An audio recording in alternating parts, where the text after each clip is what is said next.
We all have goals. We all need benchmarks and deadlines. What are the ways you let yourself know whether you are succeeding or failing? Once upon a time, I used my facial hair.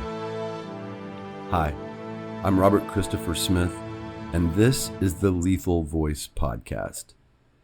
This is Season 1, Turning to Vengeance, where I give you an uncensored look into what it took to get my first two films, Vengeance Turns Volume 1 and Vengeance Turns Volume 2, made and out into the world.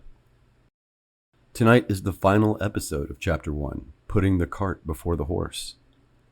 If you haven't heard the first 4 episodes, you can still jump in right here. But make sure you catch up on all of Chapter 1 and also Episode 0 as soon as you get done.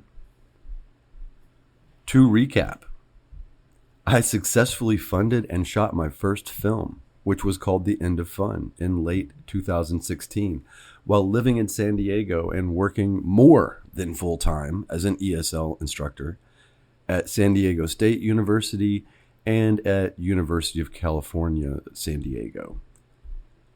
In the process of shooting and funding that film, I became involved with an actor and self-styled producer, manager, and lots of other stuff.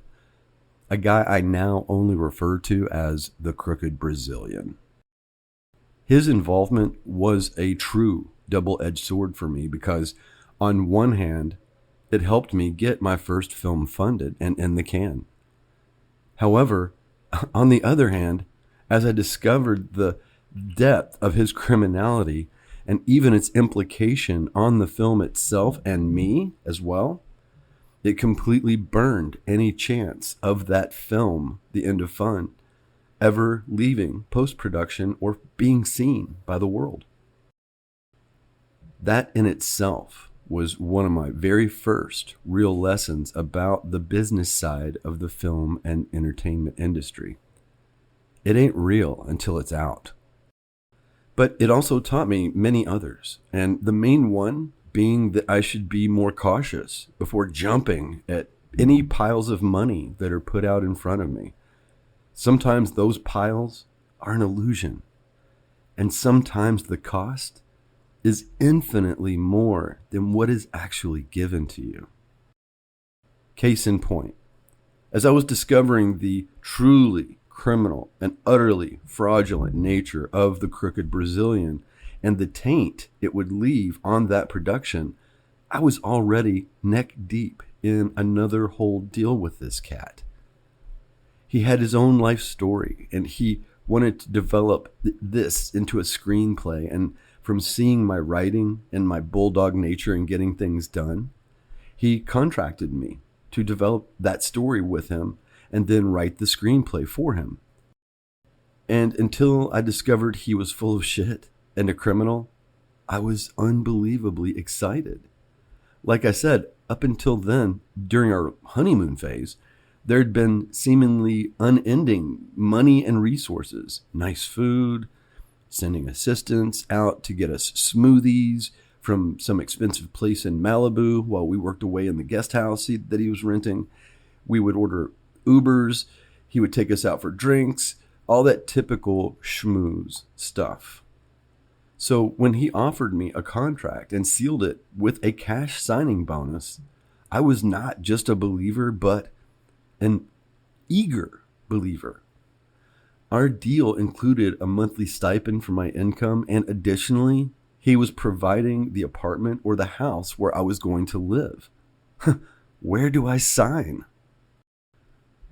Unfortunately, all of my discoveries about him and all his bullshit occurred at a pivotal and maybe possibly the most incredibly inconvenient period of time possible for me. Directly after I had already ended my lease in San Diego and had moved over half of my stuff into a warehouse in Los Angeles. On the last day of my lease, as I drove away from San Diego to LA, I had absolutely no idea where I was going to live, where I was going to work, or even where I was really even going at that moment. Just up the 5 to LA. Where was the crooked Brazilian during all this? Well, he had stopped taking my calls. He basically went completely dark. And after being confronted with some of what I was finding out about him, when I did hear from him now, some of his texts were bizarre and just hostile. During my drive up the 5, though, from San Diego to LA, and not knowing where I was going, I tried repeatedly, with no luck, to contact the crooked Brazilian. I was going to insist that he make some type of arrangements, at least for my short-term accommodations. I was not going to end up homeless because of him. As it turned out, I would end up homeless, but not for almost a year later, several more months. You'll hear that saga in Chapter 2 of Turning to Vengeance. Everything Falls Apart, which starts next week. But anyway, I kept trying to reach him unsuccessfully, so I started contacting our mutual acquaintances, one of whom, it turned out, was watching his place for him in Malibu while he was on the East Coast visiting family and friends. I told the guy on the phone who was staying at the crooked Brazilian's place to get ready because he was getting ready to have a roommate. Turned out this guy, he didn't care for the crooked Brazilian too much either and was absolutely fine with my staying there, since he said it would just make the whole thing easier for him and he wouldn't even have to drive out and check on the place now. It was in my hands. So, from homeless to my own place in Malibu.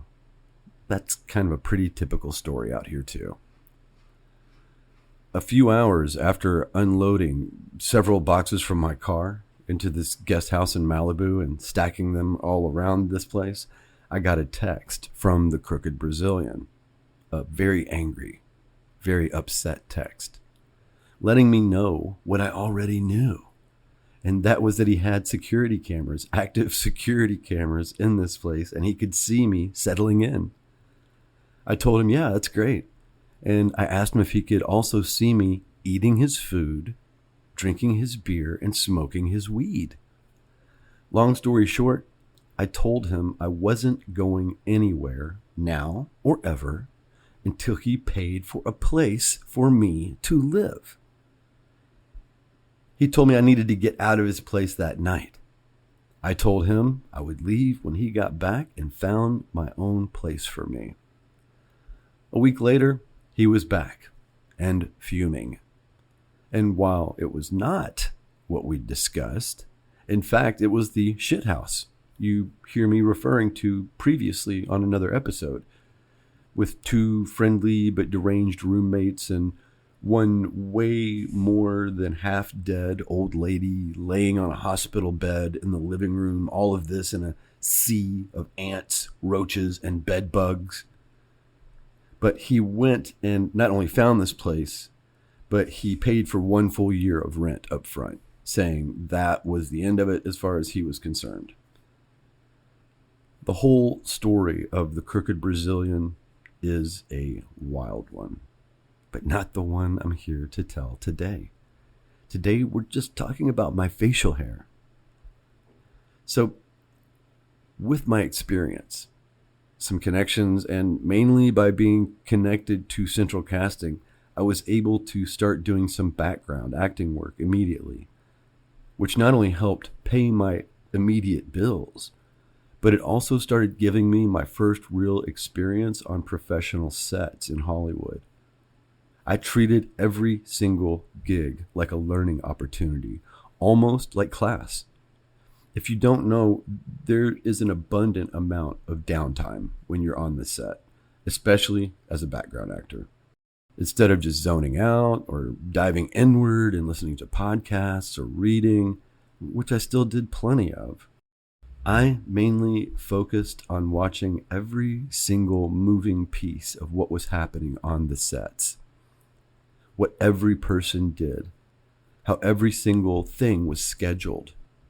It didn't take long for me to realize that while I had done a lot right on my first feature, kind of instinctively with the End of Fun, I'd also been completely missing the boat on tons of stuff that would have prevented that film from ever coming across as professional as I needed it to, should it have ever came out, which we all know it's not going to.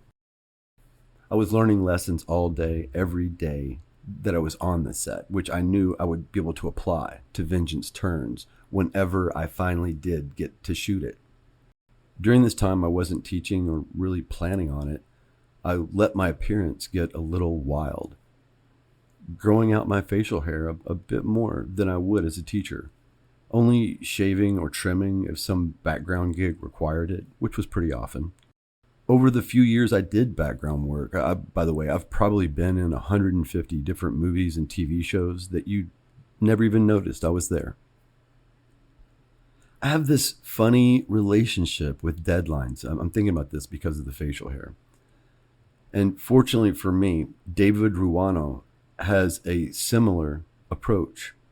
We both believe that deadlines are 100% necessary to get and to keep things moving on a creative project. But we also believe that deadlines are meant to be broken. While critical to keep things moving, they're really secondary and artificial when compared to the creative process itself. There are many times when working on something that any number of variables might occur which affect your deadline, but improve the quality of the work, and they have to be allowed. Clearly, all of this is a balancing act, but our general philosophy is one that I still live by. Deadlines are critical, but they are also meant to be broken. As we worked on Vengeance Turns, and as I was hiring people, as I looked at locations, horses, and all the rest that you've heard about in previous episodes, it began to really sink in that this was not going to be cheap or easy at all. We didn't just need money for the actors and the crew like I had in my previous film. We needed period-correct wardrobe. We needed animals, authentic locations, Old West weaponry, all kinds of stuff. Wanting everyone, including myself, to feel like I knew what the hell I was doing. One night I made a strange and sudden proclamation, setting a deadline in a weird sort of way.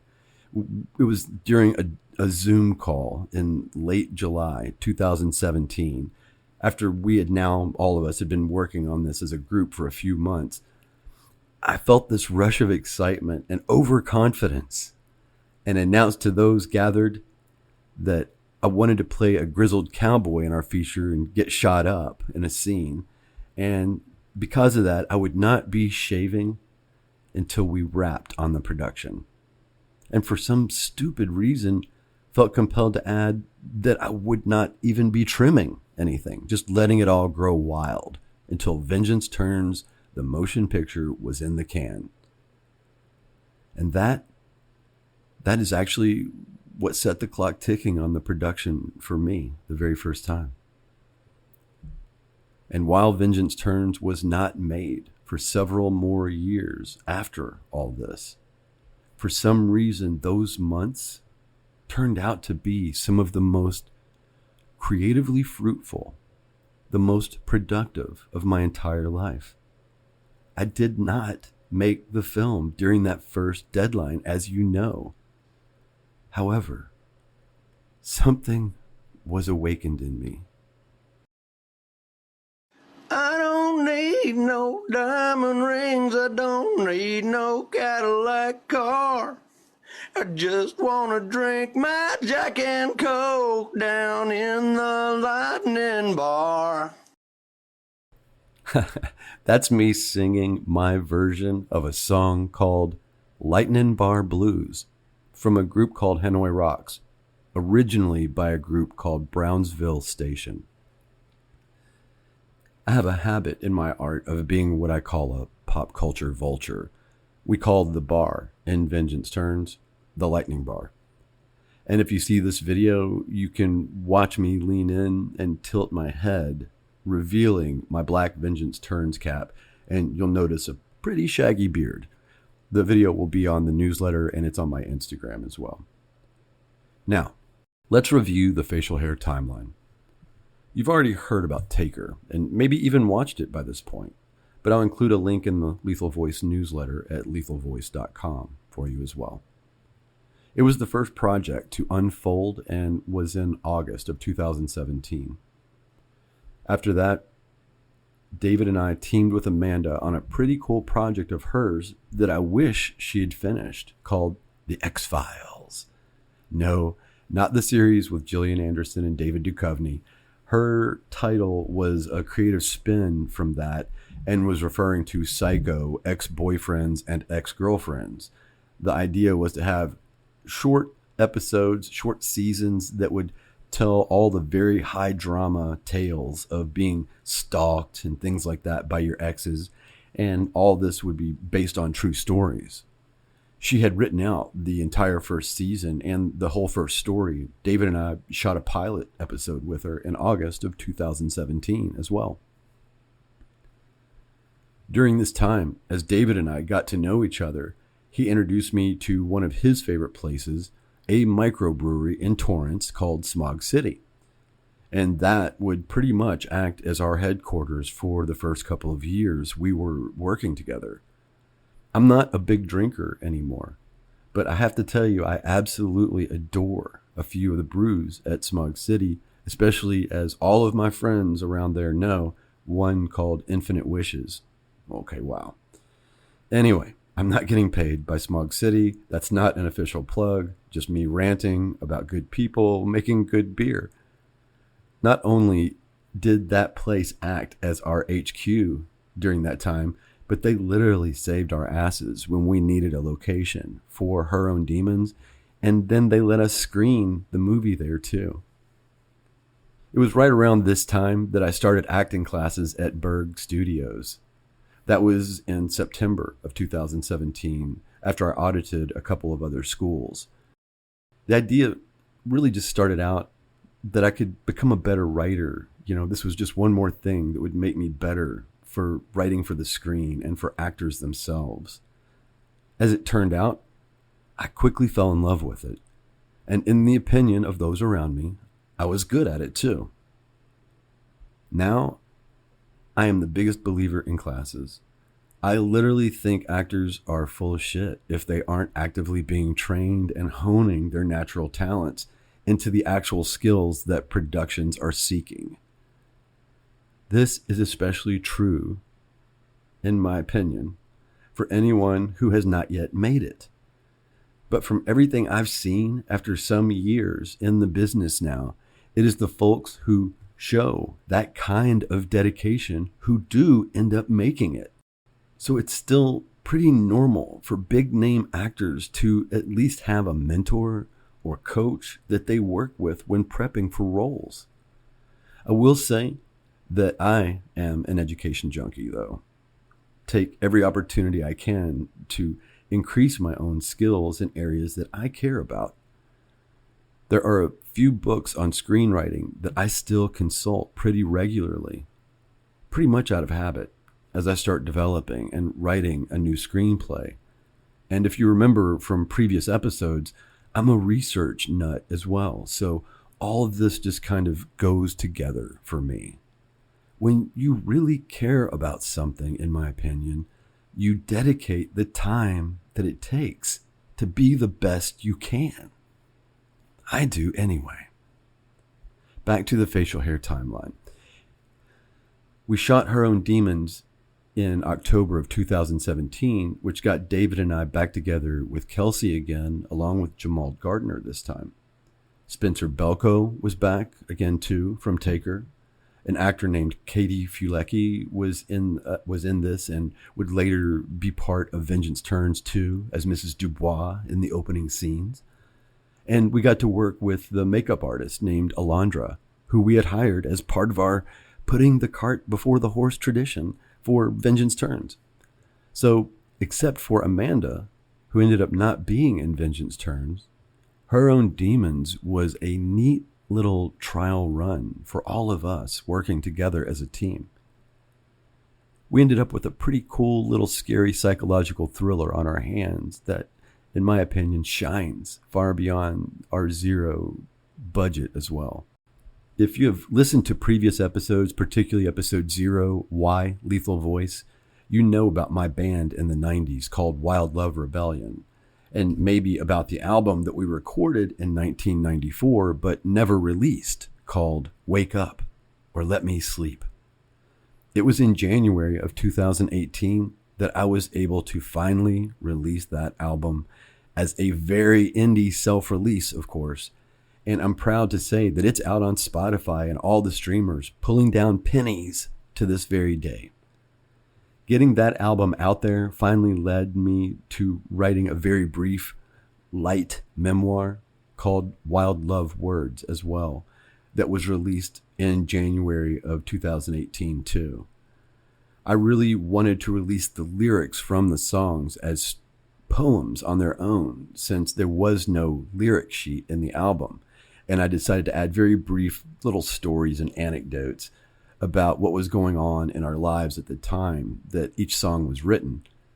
Maybe what inspired it, who wrote it, how it was written, all that type stuff, along with just weird stories and about the band tripping on acid and painting our house and stuff like that. We were back to working with Spencer Belko after that on a very intimate 15-minute short co-written by Spencer and me called Relatable in March of 2018. That one actually ended up in some contests as my way of learning how to submit to festivals and stuff, and it really didn't do too badly. March 2018 was busy for David, Amanda, and me, though, as we came up with an idea for a show called Scene It Route, and ended up in an RV and traveling to the Grand Canyon and across Arizona, visiting certain spots to film short films and all of our BTS along the way. The basic idea for Scene It Route still stands out to me as a great idea and is still one of the most fun and amazing experiences I've had since I started filmmaking. So thank you, Amanda, David, and Mariah Hart, again, for those amazing memories. I'll throw one of the shorts that we shot and maybe a selfie video or something from the RV onto the newsletter later. By the time we were working on Scene It Route, my facial hair was out of control, to the point that my mustache was growing in a curl going directly into my mouth. It looked funny, but it made eating complete hell. Even after getting back from Arizona, we weren't done. David and I got together with one of my friends from acting class named Jordan Ashley Greer and one of his actor friends named Xander Rain. We all got together for just one day and shot one of my favorite shorts, a 3-minute homage to Black Mirror that I called Maddest Love. That was shot in April of 2018.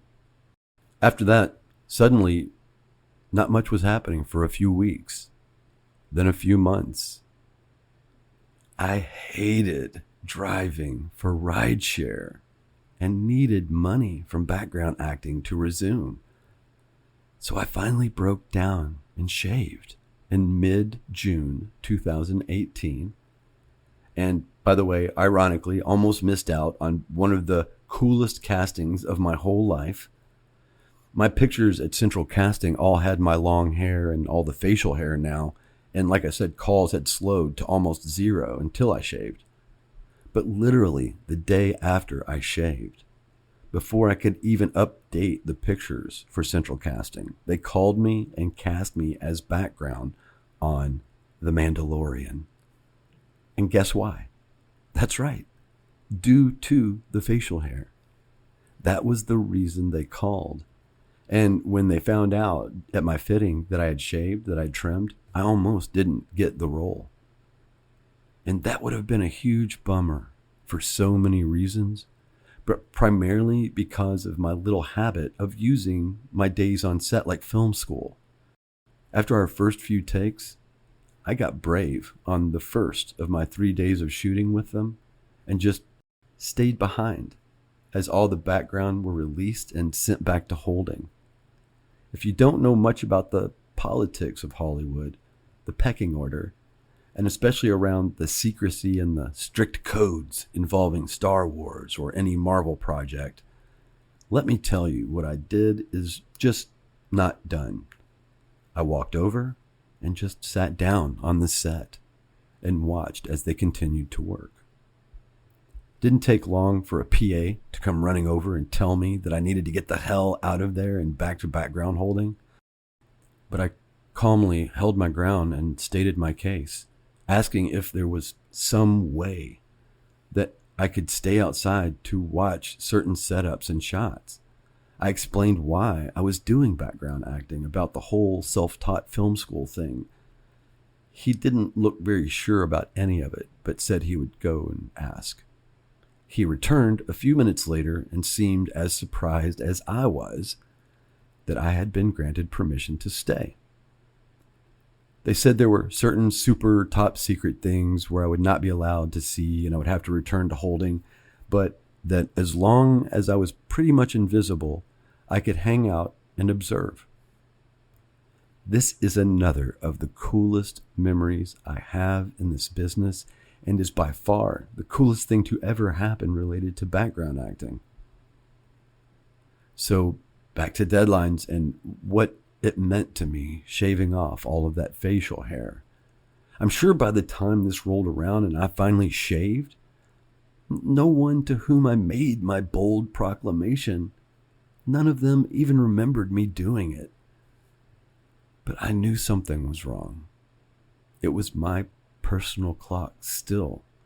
And when I shaved it off, there was a very certain feeling of defeat on a lot of levels, although I tried to never show it on the outside. Almost losing that Mandalorian gig was a very strange omen.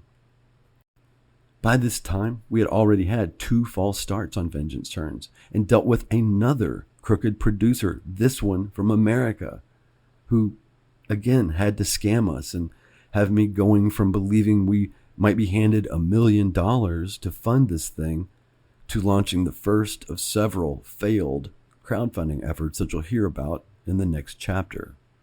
Everything falls apart. A few short months after shaving all that facial hair off, all would truly seem lost, as I would find myself homeless and living in my car, all to keep the dream of making Vengeance Turns the motion picture alive. Then, a little more than a year after that, COVID hit and everything locked down. If I hadn't given up on Vengeance Turns before COVID hit, once the lockdown happened, I was fairly sure the movie would never happen. For a while, I didn't know if we'd ever even go outside or go anywhere again. But strangely, in some ways, that same lockdown is to credit for our finally getting the chance to shoot the film. That is a story for chapter 3 of Turning to Vengeance, though, and it's called Lockdown Production. Starting next week, though, you gotta hear how the project hit rock bottom first, as everything falls apart. And that is the name of chapter 2, which starts next week. By the way, you can experience the whole facial hair barometer in action all still on my Instagram, which has stuff from projects going all the way back to pre-production for The End of Fun, which was when and why this Instagram was started in the first place. And that's at only Robert C. Smith. But I'll also write a brief newsletter companion to this podcast, and I'll include some of those photos and videos there if you want to check it out. The link will be in the description for this episode. Sign up for the Lethal Voice newsletter if you haven't already at lethalvoice.com, and you'll get a free comic or something weird, something cool. And if you're interested in learning more about the Crooked Brazilian, check out procrastogram.com, my Patreon, next week for an exclusive podcast that will only be available to members there, revealing a whole bunch of stuff about that cat. Make sure you're here next week, though, as everything falls apart in chapter 2 of Turning to Vengeance. Until then, keep your goals clear, your benchmarks measurable, and your facial hair, well, for that, How about you decide? I'm Robert Christopher Smith, and this has been the Lethal Voice Podcast. See you soon, Lethal One.